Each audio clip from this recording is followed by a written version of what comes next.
स्थान उत्तराखंड के एक पुराने पहाड़ी गांव में, जहां सर्दियों में बर्फ की चादर और रात को अजीब सन्नाटा पसरा रहता है। आरव छुट्टियों में गांव पहुंचा। जैसे ही वो घर में घुसा, उसने देखा कि घर में 3 दरवाजे हैं। 2 तो आम कमरे के थे, लेकिन तीसरा दरवाजा अलग था, पुराना, काला, लोहे की कीलों से जड़ा हुआ। इस दरवाजे को कभी मत खोलना, शाम के बाद तो बिल्कुल भी नहीं। दादी, क्या अब भी इन पुराने अंधविश्वासों में विश्वास करती हो? वो अंधविश्वास नहीं है बेटा, वो बंद दरवाजा एक कैद है। अंदर जो है वो बाहर आया तो सब खत्म हो जाएगा। रात के 2 बजे आरव को एक धीमी सी खटखटाहट सुनाई दी। थक थक थक। वो आवाज तीसरे दरवाजे से आ रही थी। पहले तो उसे लगा कोई सपना है, लेकिन फिर वही आवाज तेज होने लगी। उसने दरवाजे के पास जाकर देखा। नीचे की दरार से किसी ने अंदर से खून से सना हुआ हाथ बाहर निकाला। वो डर कर पीछे हट गया, लेकिन अगले ही पल सब कुछ शांत हो गया। दरवाजा पहले की तरह बंद और सूखा।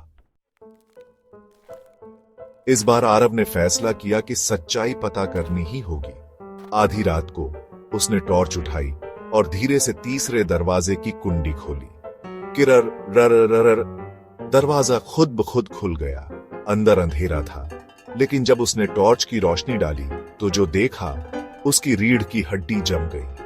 अंदर दीवारों पर खून से कुछ लिखा था। अब तूने दरवाजा खोल दिया, अब बारी तेरी है। पीछे से किसी ने उसका कंधा पकड़ा। उसने पलटकर देखा। दादी थीं, लेकिन उनकी आंखें सफेद थीं, चेहरा बेजान और शरीर हवा में तैर रहा था। मैंने मना किया था ना।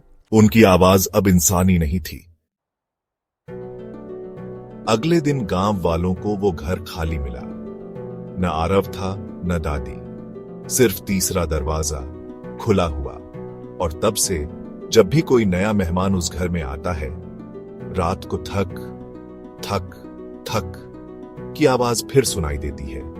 कहते हैं, तीसरा दरवाजा अब एक आत्माओं का द्वार बन चुका है। और अगर तुमने भी उसकी ये कहानी पूरी पढ़ ली है, तो अगली रात वो खटखटाहट शायद तुम्हारे कमरे के दरवाजे से हो।